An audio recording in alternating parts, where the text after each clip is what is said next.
ವೀಕ್ಷಕರೇ, ಕಲ್ಪತರು ನ್ಯೂಸ್ಗೆ ಎಲ್ಲರಿಗೂ ಆತ್ಮೀಯವಾದ ಸ್ವಾಗತ. ತುಮಕೂರು ಮೇ 12 ಕೇಂದ್ರ ಸರ್ಕಾರ ಜಾರಿಗೊಳಿಸಲು ಮುಂದಾಗಿರುವ ಕಾರ್ಮಿಕ ವಿರೋಧಿ 4 ಕಾರ್ಮಿಕ ಸಂಹಿತೆಗಳ ನಿಯಮಾವಳಿಗಳ ಅಧಿಸೂಚನೆಯನ್ನು ಖಂಡಿಸಿ ಸಿಐಟಿಯು ತುಮಕೂರು ಜಿಲ್ಲಾ ಸಮಿತಿ ನಗರದ ಕೋಟೆ ಆಂಜನೇಯ ಸ್ವಾಮಿ ದೇವಸ್ಥಾನದ ಮುಂಭಾಗದಿಂದ ಜಿಲ್ಲಾಧಿಕಾರಿಗಳ ಕಚೇರಿಯವರೆಗೆ ಭಾರೀ ಪ್ರತಿಭಟನಾ ಮೆರವಣಿಗೆ ನಡೆಸಿತು. ಪ್ರತಿಭಟನಾಕಾರರು ಕಾರ್ಮಿಕರ ಹಕ್ಕುಗಳನ್ನು ಕಸಿದುಕೊಳ್ಳುವ ಉದ್ದೇಶದಿಂದ ಈ ಸಂಹಿತೆಗಳನ್ನು ಜಾರಿಗೊಳಿಸಲಾಗುತ್ತಿದೆ ಎಂದು ಆರೋಪಿಸಿ ಘೋಷಣೆಗಳನ್ನು ಕೂಗಿದರು. ಬಳಿಕ ಜಿಲ್ಲಾಧಿಕಾರಿಗಳ ಕಚೇರಿ ಎದುರು 4 ಸಂಹಿತೆಗಳ ನಿಯಮಾವಳಿ ಅಧಿಸೂಚನೆಯ ಪ್ರತಿಗಳನ್ನು ದಹಿಸಿ ತಮ್ಮ ಆಕ್ರೋಶ ವ್ಯಕ್ತಪಡಿಸಿದರು. ದುಡಿಯುವ ಮಹಿಳೆಯರ ಸಮನ್ವಯ ಸಮಿತಿಯ ಮೀನಾಕ್ಷಿ, ಸಿಕೋಮಾ ಕಾರ್ಮಿಕರ ಸಂಘದ ಗಣಪತಿ, ತಾಲೂಕು ಸಂಚಾಲಕ ರಂಗದಾಮಯ್ಯ, ಪೌರ ಕಾರ್ಮಿಕರ ಸಂಘದ ಮಂಜುನಾಥ್ ಮಾತನಾಡಿದರು. ಪ್ರತಿಭಟನೆಯಲ್ಲಿ ಕಟ್ಟಡ ಕಾರ್ಮಿಕರ ಸಂಘದ ಜಿಲ್ಲಾ ಖಜಾಂಚಿ ಖಲೀಲ್, ಜನವಾದಿ ಮಹಿಳಾ ಸಂಘದ ಟಿಆರ್ ಕಲ್ಪನಾ, ಕರ್ನೂಲ್ ಕಾರ್ಮಿಕರ ಸಂಘದ ಹುಚ್ಚೇಗೌಡ, ನಿಖಿಲ್ ಬಿಲ್ಕಟ್, ಕಾರ್ಮಿಕರ ಸಂಘದ ಕಾರ್ಯದರ್ಶಿ ಮಧುಸೂದನ್, ಡಿಸಾ ಕಾರ್ಮಿಕರ ಸಂಘದ ಆನಂದ್ ಸೇರಿದಂತೆ ನೂರಾರು ಕಾರ್ಮಿಕರು ಭಾಗವಹಿಸಿದ್ದರು. ವರದಿ ಉದಯ್ ಕುಮಾರ್, ಕಲ್ಪತರು ನ್ಯೂಸ್, ತುಮಕೂರು. ವರ್ಗದ ಐಕ್ಯತೆ ಚಿರಾಯವಾಗಲಿ. ಸಂಘ ಮಾಡುವುದು ನಮ್ಮ ಹಕ್ಕು. ಸಂಘ ಮಾಡುವುದು ನಮ್ಮ ಹಕ್ಕು. ಸಂಘಕ್ಕೆ ಮಾನ್ಯತೆ ಸಿಗಲೇಬೇಕು. ರದ್ದಾಗಲಿ. ಕಾರ್ಮಿಕರ ಹಕ್ಕುಗಳ ಮೇಲೆ ದಾಳಿ ಮಾಡತಕ್ಕಂಥ ಕೇಂದ್ರ ಹಾಗೂ ರಾಜ್ಯ ಸರ್ಕಾರಕ್ಕೆ, ಕಾರ್ಮಿಕರ ಹಕ್ಕುಗಳ ಮೇಲೆ ದಾಳಿ ಮಾಡತಕ್ಕಂಥ ಕೇಂದ್ರ ಹಾಗೂ ರಾಜ್ಯ ಸರ್ಕಾರಕ್ಕೆ ಇನ್ಕಿಲಾಬ್ ಜಿಂದಾಬಾದ್, ಸಿಐಟಿಯು ಜಿಂದಾಬಾದ್. ಕಾರ್ಮಿಕ ವಿರೋಧಿ ಅಂತ ಸಂಹಿತೆಗಳು ವಾಪಸ್ ಪಡೆಯಲಿ. ಹಿಂಗೆ ಇಟ್ಕೊಳ್ಳ ಅದು ಹತ್ಕೊಳ್ಳೋದು ಬೇಡ, ಹತ್ಕೊಂಡಿದ್ದು ಬಿಡೋಣ.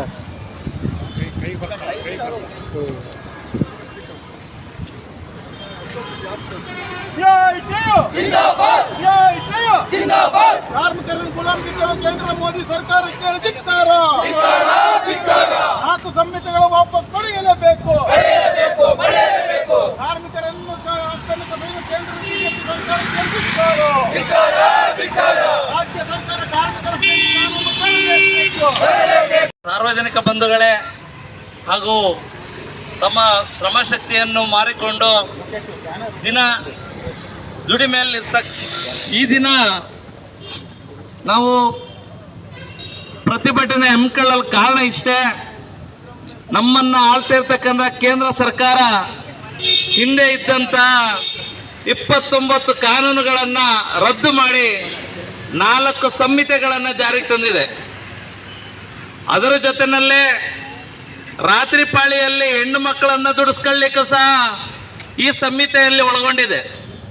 ಹಾಗೇನೆ 8 ಗಂಟೆ ಕೆಲಸ, 8 ಗಂಟೆ ನಿದ್ರೆ, 8 ಗಂಟೆ ವೈಯಕ್ತಿಕ ಕೆಲಸ ಅಂತ ಏನಿತ್ತು 24 ಗಂಟೆಗಳಲ್ಲಿ, ಅದನ್ನ 12 ಗಂಟೆಗಳ ಅವಧಿಯಲ್ಲಿ ಕೆಲಸ ಮಾಡಬೇಕು ಅನ್ನೋದನ್ನು ಸಹ ಕೇಂದ್ರ ಸರ್ಕಾರ ಜಾರಿಗೆ ತಂದಿದೆ. ಹಾಗೇನೆ ಈ ಜಾರಿಗೆ ತಂದಿರತಕ್ಕಂಥ ಸಂದರ್ಭದಲ್ಲಿ ರಾಜ್ಯ ಸರ್ಕಾರ ಏನು ಕಡಿಮೆ ಇಲ್ಲ, ನಾವು ಸಹ ಅದನ್ನು ಜಾರಿ ಮಾಡ್ತೀವಿ ಅಂತೇಳಿ ಅವರು ಹೊರಟಿದ್ದಾರೆ. ನಾವು ಕೇಂದ್ರ ಸರ್ಕಾರಕ್ಕಾಗಲಿ ರಾಜ್ಯ ಸರ್ಕಾರಕ್ಕಾಗಲಿ ಎಚ್ಚರಿಕೆ ಕೊಡೋದಿಷ್ಟೇ, ಏನು ನೀವು ಈ ನಿಯಮಾವಳಿಗಳನ್ನು ಜಾರಿಗೆ ತಂದಿದ್ದೀರಾ, ಅದರ ಪ್ರತಿಗಳನ್ನು ಇವತ್ತು ಸುಟ್ಟಿದ್ದೀವಿ. ಮುಂದಿನ ದಿನಗಳಲ್ಲಿ ನಿಮ್ಮ ಏನು ಭಾವಚಿತ್ರಗಳನ್ನು ಸಹ ನಮ್ಮ ಕಾರ್ಖಾನೆಗಳ ಮುಂದೆ ಹಾಗೂ ಸಾರ್ವಜನಿಕ ಕಚೇರಿಗಳ ಮುಂದೆ ನಾವು ಸುಡ್ಲಿಕ್ಕೆ ಮುಂದುವರಿತೀವಿ ಅಂತ ಈ ಸಂದರ್ಭದಲ್ಲಿ ನಿಮಗೆ ಎಚ್ಚರಿಕೆ ಕೊಡ್ಲಿಕ್ಕೆ ಬಯಸ್ತೀವಿ. ಬಂಧುಗಳೇ, ನಮ್ಮ ಪ್ರಧಾನಿಯವರು ಏನು ಸಾರ್ವಜನಿಕ ಬಸ್ಸುಗಳಲ್ಲಿ ಓಡಾಡಿ ಚಿನ್ನ ಖರೀದಿ ಮಾಡಬೇಡಿ, ಬೆಳ್ಳಿ ಖರೀದಿ ಮಾಡಬೇಡಿ ಅಂತ ಹೇಳ್ತಾರೆ. ಆದರೆ ಶ್ರಮಶಕ್ತಿ ಮಾರ್ಕೊಂಡು ದುಡಿತಕ್ಕಂಥ ಕಾರ್ಮಿಕರ ಪರಿಸ್ಥಿತಿನ ಬಗ್ಗೆ ಸ್ವಲ್ಪ ಆದ್ರೂ ಕಿಂಚಿತ್ತಾದ್ರೂ ಅವ್ರು ಮಾತಾಡಿಲ್ಲ.